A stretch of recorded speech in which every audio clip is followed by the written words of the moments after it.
What's going on, guys? This is Nate from the Script Academy welcoming you to another combo video here on the channel. Today we're showing you our Dark Synchro combo video for the deck profile that I was just profiled earlier this week. This combo just requires 2 warriors and it's going to rip 3 cards out of your opponent's hand, possibly 4 if you get lucky, and you're going to be opening up with a couple negates as well.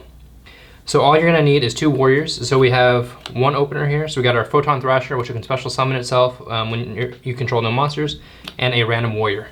Today we're going to be running with the Doppel Warrior just to show that you can open this and still do your combo because you are playing 2 of them. If you have not checked out the deck profile, make sure to check that out as well. That is very informational and will be able to show you a lot more with the combo. It'll talk more about the combo, I guess. And yeah, let's go ahead and jump into it real quick for you guys. So we just got these 2 cards in our hand. That's all we're worrying about. The other 3 cards can be whatever you want, doesn't matter what it is. You are playing 60 cards in this deck with multiples of a couple of the usual 1-ofs in the deck. So if you do open those, it is fine. You can still get through the combo. So let's go ahead and start walking through this together. So you're going to go ahead and special summon this Photon Thrasher here because you control no monsters. And then normal summon your Doppel Warrior. Again, it doesn't have to be Doppel Warrior, it can be anything you want. This is just what I'm using to show. You're going to take those 2 and link them away into a link 2, going into your Isolde. Isolde will then add 1 warrior. I'm adding the BLS. You don't have to add BLS if you don't want to. You can add whatever you want. I'm just adding this because usually we're going turn 1 here before your opponent actually gets to build a board. And then I add the BLS for next turn when I get to actually attack. That way I can OTK them and or have some good removal. So we're going to add the BLS here. We'll set that off to the side for now. We don't really need to worry about that. Next, we're going to activate Isolde's effect, sending 2 equip spells to the graveyard. Doesn't matter what they are except for one of them. So one can be whatever one you want out of your deck. The second one is going to have to be your Phoenix Blade. If you open up your Phoenix Blade, it's fine. You can send another 2 and then just discard the Phoenix Blade later.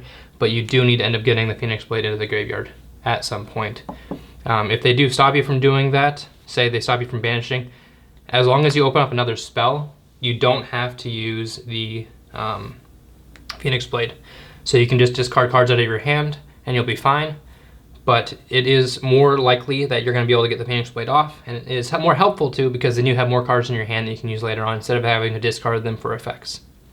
All right, so you just sent your 2 equip spells to the graveyard, special summon your level 2 Hero Kid. Now Hero Kid is going to go ahead and activate its effect, special summoning 2 more Hero Kid.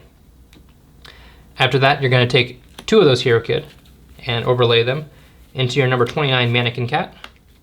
Mannequin Cat is the card that just came out. If you don't know what its effect is, I'll go ahead and read it to you real quick. Once per turn, you can detach 1 material from this card, then target 1 monster in your opponent's graveyard, special summon it to your opponent's field. That's not the one that you're worrying about right now.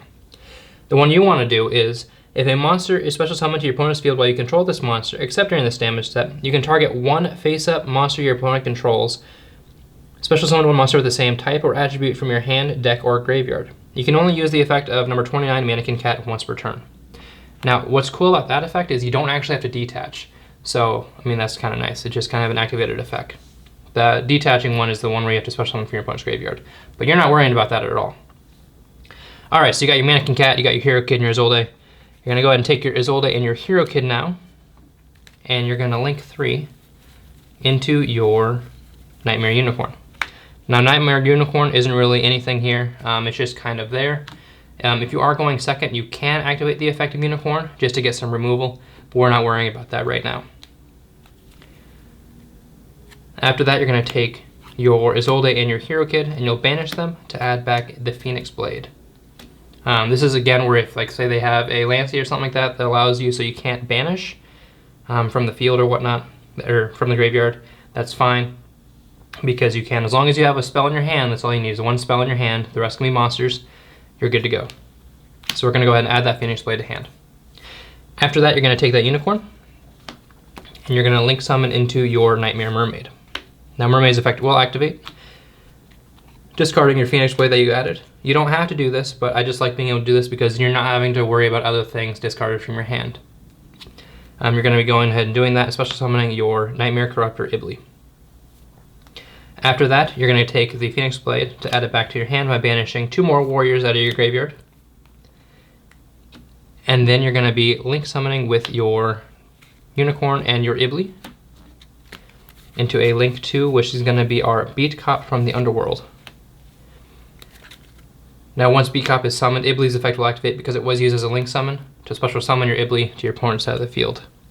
Now once that Ibli is special summoned to your opponent's side of the field, Mannequin Cat's effect will activate, and it will special summon one monster with either the same type or attribute. You can either do Dark or Cybers. In this case, we're going to be doing Dark, bringing out a Summoner Monk. After that, you will be link summoning once more into a level Link 3 Zephyra Metaltron. You can do another Link 3 here if you want to. We use Link 3 Zephyra Metaltron because it has the 3 points going down, which is what you need for the combo. So if there's another one out there that you want to use, you can, but this is the one we're using. After that, you'll activate your Summoner Monk's effect, discarding your Phoenix Blade. Again, if you don't have that Phoenix Blade in your hand because of Lancian, you can't add it back. That's fine as long as you have another spell. I've done it with Twin Twister as well. It worked just fine. To special summon your Rescue Ferret. Rescue Ferret's effect will activate, shuffling it back into the deck to bring out monsters up to level 6 to Link Zone. So you have level 3, level 5, level 6. So you have your Beast of the Pharaoh, your Doppel Warrior, and your Glow Up Bulb. You don't have to have Glow Up Bulb here if you don't want to. If you did open in your hand, that's fine. We do have other options in the deck you can special summon, such as Jet Synchron and or 2 effect failures. So if you need to, you can bring out one of those if you did open the Glow Up Bulb, but you will want to get the Glow Up Bulb to the graveyard as soon as possible. So discard that off your Unicorn, off your Mermaid, any of those. Just get it to the graveyard as soon as possible. After that, you're taking your Glow Up Bulb and your Summoner Monk for a level 5 Synchro into your Excel Synchron. Now this combo is going to be using 14 out of your 15 cards in your extra deck, so you really want to be able to use it or do it correctly and not get stopped. This is kind of a blow your load and hope that it works type of deck combo. If they can beat around it and get rid of your combo or break your board, you lose. So if they have the Nibiru, I think that's how you say it, however you say that new card that comes out when you special summon 5, you can just special summon it. If they have that, you're shit out of luck. So you really have to figure out ways around that and or hope they don't have it. But one way that you can do that is with your connector. You can see that they have that in their hand when you bring out the Aqua Dolphin. And when you look at their hand, you can see that and you can, okay, now you can figure out how to play around it and maybe not go for as many summons and whatnot. All right, so Excel Synchron is summoned. You're gonna send that Jet Synchron to the grave to make it into a level 4. So then you have level 4, level 8, or 7, and level 9. So we're gonna be going into a level 9 Trishula here. Trishula's effect will activate to pull 1 card out of your opponent's hand. And then Doppel Warrior and Beast of the Pharaoh will also activate Chainlink 1, Chainlink 2, Chainlink 3. So here we're going to get our 2 tokens. I use Shiny Magikarp. And then our Beast of the Pharaoh is going to special summon. And then Trishula will activate its effect, and it will pull 1 from your opponent's hand, so they have 4 cards instead of 5. From there, you are going to be going ahead and activating your Glow Up Bulb. Again, you need to get that Glow Up to the grave as soon as possible, so discard it off your Unicorn, discard it off your Mermaid, whatever works. And we're going to do that by milling 1. Alright, so from there you're going to be Synchro Summoning again with level 3, level 4, as well as one of your tokens into a level 5. And you're going to be going into your Ib, the World Chalice Justiciar. Chainlink 1 will be Ib to add that World Legacy card to your hand, and then Beast of the Pharaoh will also activate. So your Beast of the Pharaoh will summon, and then you're going to add your World Legacy successor to your hand. From there you're going to have a level 5, as well as level 3 for 8, and then your last level 1 token for 9. And you'll sync those away into your level 9 Trishula. Trishula will then activate its effect. Chainlink 1, Chainlink 2 will be Ib, Chainlink 3 will be the Pharaoh. So Pharaoh will go ahead and be special summoned. The Ib will also special summon 1 monster. That's going to be your World Chalice, World Legacy World Chalice. And then Trishula will pull another one out. So now they're from 4 down to 3. So from there, you're going to go ahead and activate your Phoenix Blade once again, banishing 2 more warriors. We'll do the 2 hero kids this time to add back the Phoenix Blade. Now you don't have to do this, I'm just doing this because I don't feel like discarding things out of my hand, and we did just start with the 2 cards instead of 5. So we have the Phoenix Blade back. We're then going to activate the Jet Synchron effect in our graveyard, right there. We'll special summon it by discarding 1 card. So we'll send that Phoenix Blade back to the graveyard. From there you'll have a level 5, 8, and 9, so your Jet Synchron will get banished when it's used to go for another level 9. So you have level 9 there. So Chainlink 1 will be your Trishula, and Chainlink 2 will be your Beast of the Pharaoh. We'll special summon that Beast of the Pharaoh once more, and then Trishula pull their hand from 3 down to 2. So they're starting with 2 cards, 3 on their draw. From there, you're going to go ahead and just take 2 of those Trishula, and you're going to overlay them into your True King of all Calamities. And then from there, you're going to be taking your Successor, activating it to special summon 1 monster to a Link Zone. Here we're going to be using the World Chalice Justiciar Ib. And then you're going to take that Ib as a level 5 and your Beast of the Pharaoh as a level 8, or level 3 to go into 8, to go into your Borreload Savage Dragon. Borreload Savage Dragon will activate its effect, targeting that Unicorn, giving him 3 tokens there, or 3 counters to be able to negate with. And then your Beast of the Pharaoh will come back. And then last but not least, what we're going to do is we're going to take that Beast of the Pharaoh and the Zephyr Metatron, and you're going into a Gave Dragon. Now the reason that we're going into a Gave Dragon is really simple. When I was playing this deck, I noticed that our combo takes a while. It takes a while to do. So if you are going into time, say game 1 you win, game 2 you lose, game 3 you're going in, and you gotta win it. Obviously, you don't want to tie, but you know that you're gonna go into time. A Gave Dragon saves you here. You can have the bow instead, because if you have the bow, you have your 2 negates here.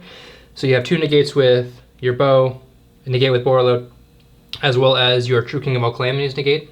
So that's really good. It has 4 negates there. But the reason I'm doing it this way is because they are starting out with 3 cards. True King of all Calamities gets rid of all monster effects, and then you can get rid of 1 spell monster or trap effect with your Borreload. The Gave Dragon is here because when it's summoned, it looks to your graveyard and it has multiple effects. The effect that we're going with is the Worm effect.